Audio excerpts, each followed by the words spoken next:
Welcome, students. I am Nancy Southerland. I am eager to begin the discussion of Chapter 10.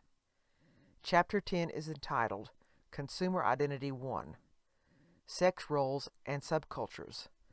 Chapter 10 explains how some subcultures affect us as consumers, especially affiliations, gender, and age. We are tasked with the following Chapter 10 objectives. Consumer identity derives from we as well as I. Gender identity is a very important component of a consumer's self-concept. Our memberships in ethnic, racial, and religious subcultures often play a big role in guiding our consumption behaviors.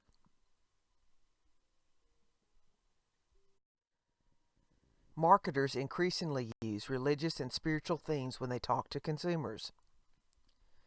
We have many things in common with others because they are about the same age. Tweens are an important age segment for marketers. Baby boomers are the most powerful age segment economically. Seniors are a more important market segment than many marketers realize. Birds of a feather flock together.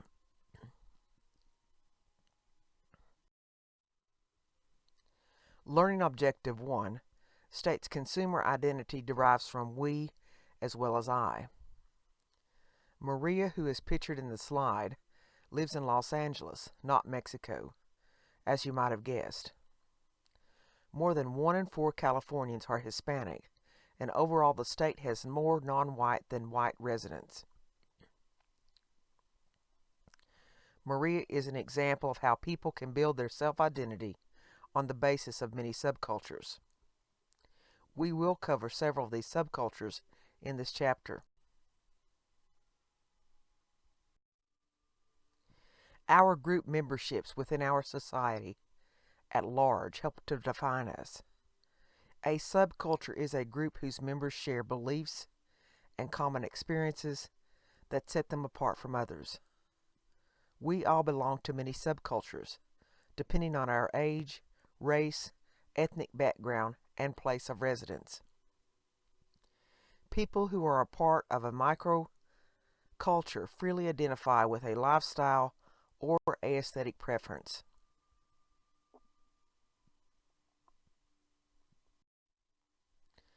For reflection, identify some of the subcultures to which you belong. How do you identify with these subcultures?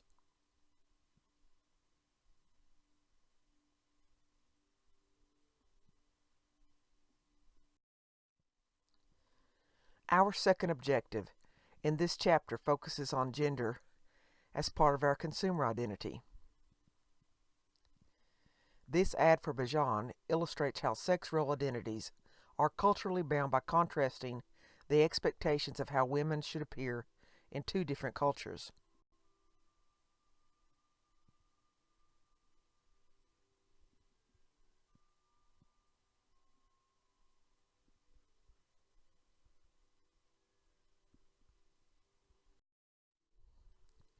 Gender roles do vary by culture, and they shift as culture shifts. Many of our gender roles are socialized by marketing. For instance, the Bratz line of dolls licenses its name to a cosmetic line targeted to girls ages 6 to 9.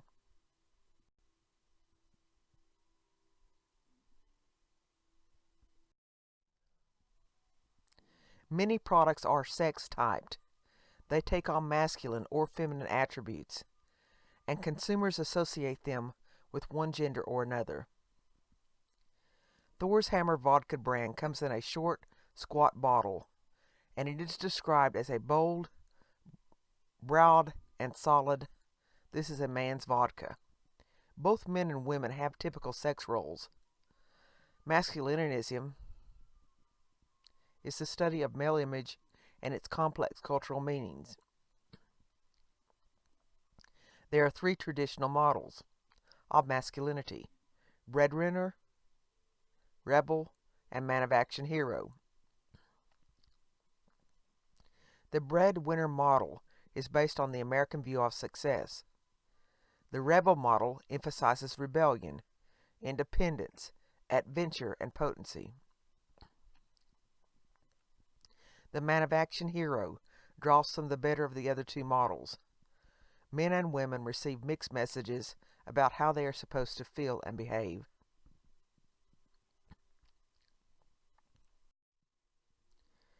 Female sex roles have evolved in many cultures, but they certainly still exist. This ad cleverly gets to the heart of the female sex role.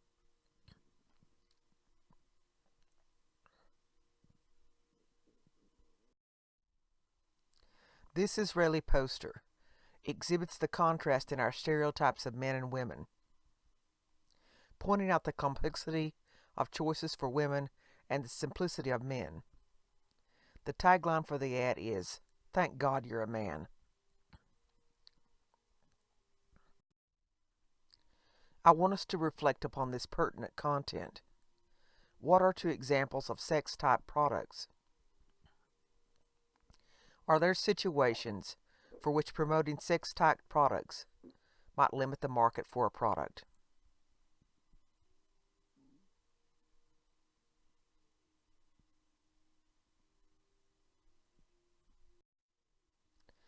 Learning Objective 3 states our memberships in ethnic, racial, and religious subcultures often guide our consumption behaviors. The third section of this chapter focuses on subcultures related to ethnicity and race and religion.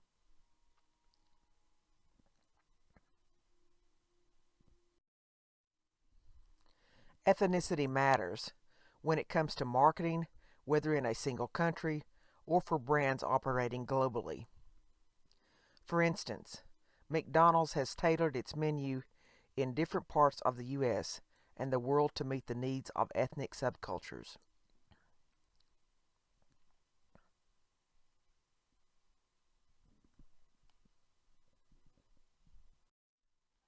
An important subcultural difference is how abstract or literal a group is.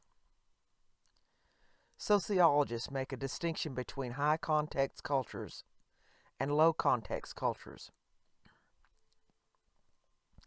In a high context culture, group members are tightly knit, and they infer meanings that go beyond the spoken word.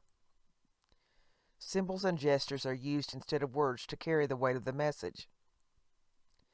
In contrast, people in a low context culture are more literal.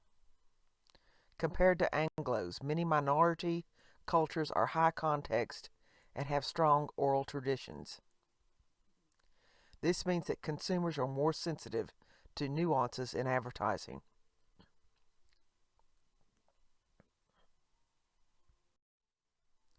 For reflection, do you think social media influence cultures to operate in a more high context or low context manner? Explain.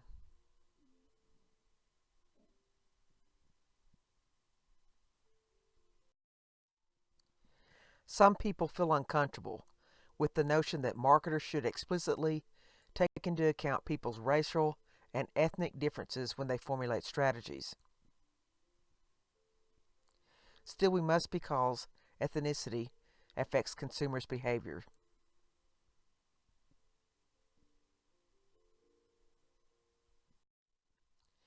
African Americans represent a significant racial subculture, making up about 12.3% of the U.S. population in the last census.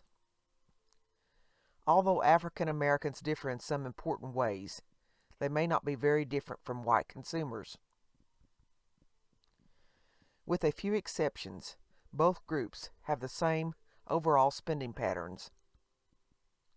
They allocate about 2/3 of their incomes to housing, transportation, and food.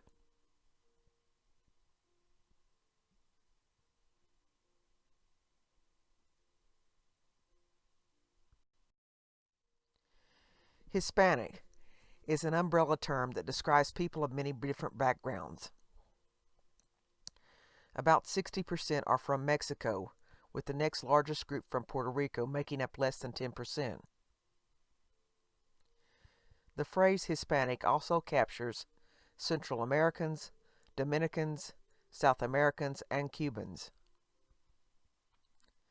The segment is relatively easy to find, with more than 50% living in the major metro areas of Los Angeles, New York, Miami, San Antonio, San Francisco, and Chicago.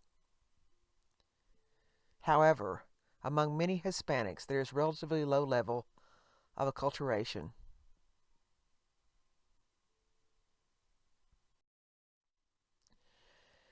As this slide shows, Hispanic Americans differ substantially from Anglo consumers.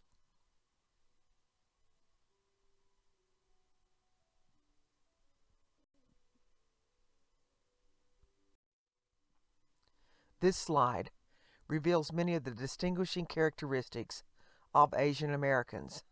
This group has a great deal of marketing potential, but it is also difficult to target. This is because it is made up of many cultural, diverse subgroups that use different languages and dialects. The term Asian refers to 20 ethnic groups.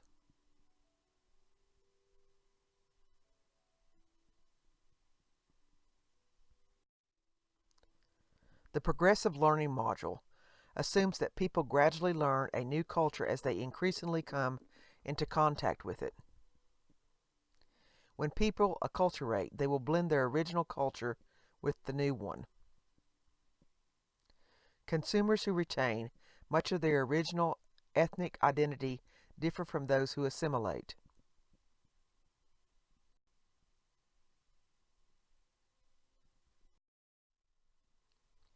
Acculturation is the process of movement and adaptation to one's country's cultural environment by a person from another country. Acculturation agents are the influences in our environment which affect the process of transitioning from one culture to another that contains components of the both old and new culture. These agents are family and friends, as well as organizations like churches and even the media. The agents may be from the culture of origin or from the culture of immigration.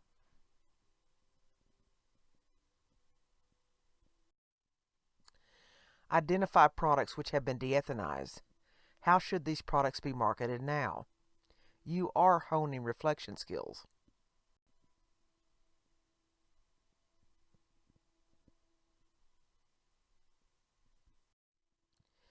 Learning Objective 4 states marketers increasingly use religious and spiritual themes when they talk to consumers. Marketers once avoided religious references, but this is changing. Still, marketers have not extensively studied religious influences on consumer behavior.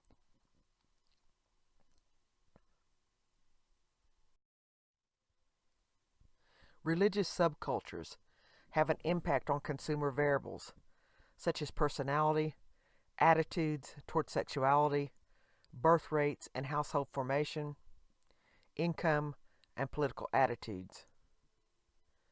Church leaders may encourage or discourage consumption of some products. Even churches themselves are being marketed. For instance, megachurches actively market themselves to individuals who are born again and are seeking a different sense of worship. Importantly, Muslims will be more than 25% of the Earth's population by 2030. Marketing to Muslims will require a special attentiveness to religious influences.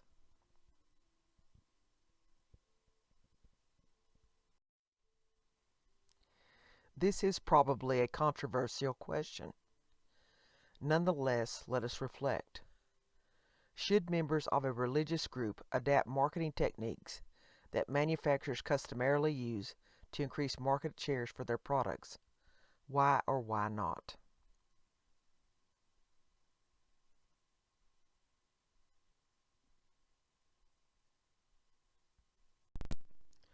Our age is a big part of our identity. We are more likely to have things in common with people close to our age. An age cohort consists of people of similar ages who have similar experiences. They share many common memories about cultural heroes, important historical events, and so on.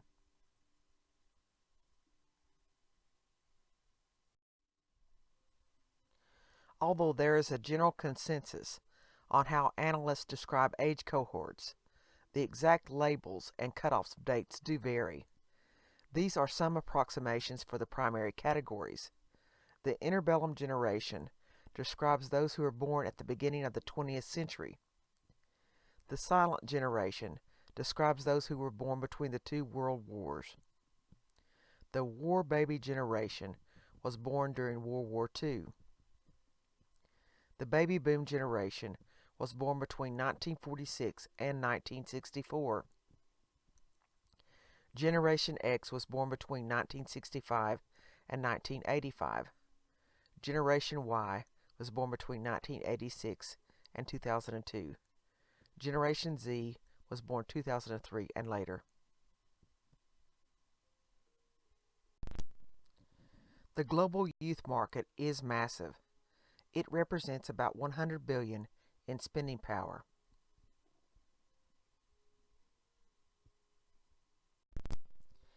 In 1956, the label teenage entered the generational American vocabulary with Frankie Lyman, and the Teenagers became the first pop group to identify themselves with this new subculture.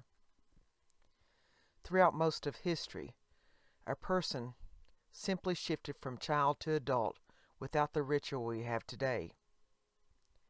The youth market globally is massive.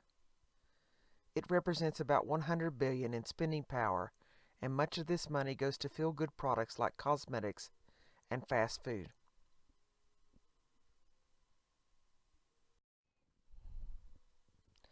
Teenagers in every culture grapple with fundamental developmental issues when they transition from childhood to adult. Throughout history, young people have coped with insecurity, parental authority, and peer pressure. The Saatchi & Saatchi Advertising Agency identified 4 basic conflicts common to all teens. These are listed on the slide and are described here. Autonomy versus belonging means that teens want to acquire independence, so they try to break away from their families. But at the same time, they want to attach themselves to a support structure. Rebellion versus conformity grasps that teens need to rebel against social standards of appearance and behavior, but they need to fit in and be accepted by others. Idealism versus pragmatism means that they tend to view adults as hypocrites, whereas they see themselves as sincere.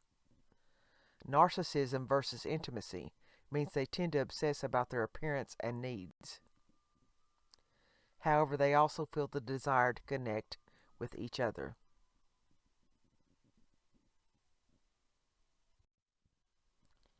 Generation Y also goes by the label of millennials and echo boomers. They were born between 1984 and 2002. They may grow up in non-traditional families. Members of Gen Y are jugglers who value being footloose and connected to their peeps. Saatchi & Saatchi label this new kind of lifestyle connexity. These millennials are the first generation to grow up with computers at home. They are multitaskers. They truly are digital natives. They use texting and video and create user-generated content.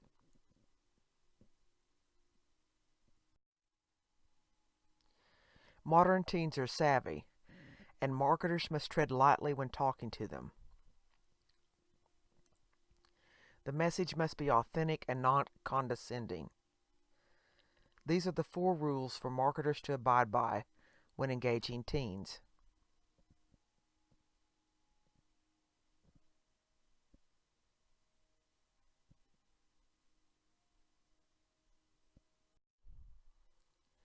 Tweens are not quite teens, but are not still kids. They are in between. They exhibit patterns of behavior from both age groups. Victoria's Secret pink lingerie targets tween girls.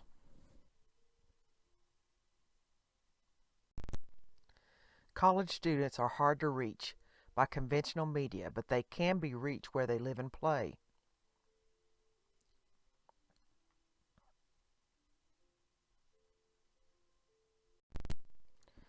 Generation X got a bad reputation, unfairly.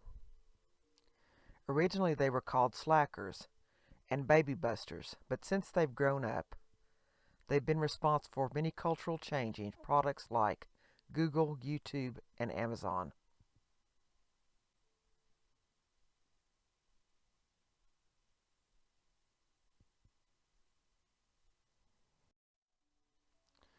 For reflection, if you were a marketing researcher assigned to study what products are cool, how would you do this? How has the definition of what is cool changed as the generations have aged?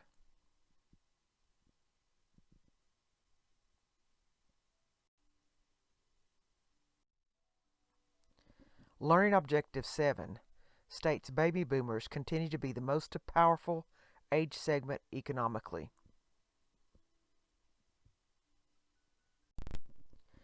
The baby boomer cohort consists of people whose parents established families following the end of World War II and during the 1950s when the peacetime economy was strong and stable. In addition to the direct demand for products and services this group creates, these consumers have also fostered a new baby boom of their own to keep marketers busy in the future. Because it wasn't as big as the first, we call it a baby boomlet.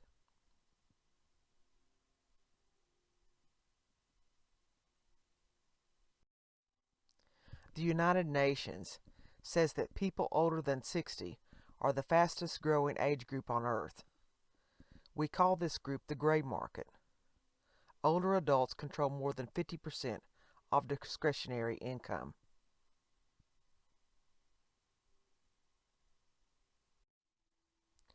Perceived age is how old a person feels, and is a better yardstick of age than how old a person is biologically. Researchers measure age by feel age, how old one feels, and look age, how old a person looks. Marketers may need to emphasize product benefits rather than age appropriateness in marketing campaigns for older adults because the older we get, the younger we feel relative to our actual age.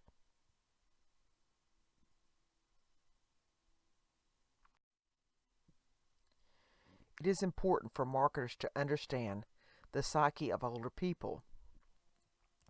Researchers point to a set of key values relevant to mature consumers. These include autonomy, connectedness, and altruism.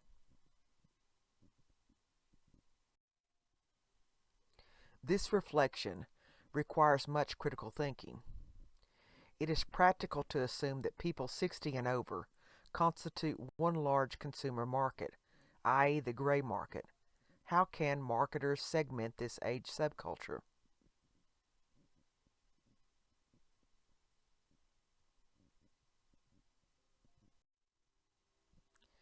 It is said, birds of a feather flock together.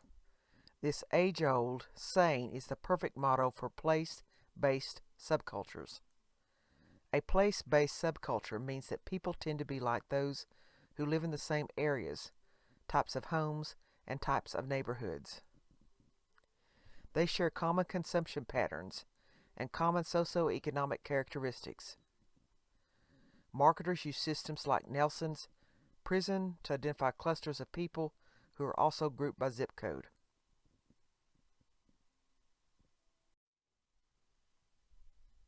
The Chapter 10 summary is as follows. People share an identification with subcultures, and these memberships influence their consumer identity. Much of our consumer identity is based on our gender roles.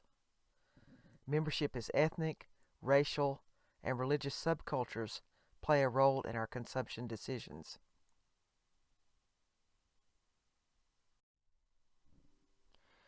People tend to have things in common with others about their same age. Teens, tweens, baby boomers, and seniors are all important markets. Even place can play a role in our consumer identity. Thank you for listening to the lecture of Consumer Behavior, Chapter 10, entitled Consumer Identity 1, Sex Roles and Subcultures. I am Nancy Sutherland. I am eager to serve you.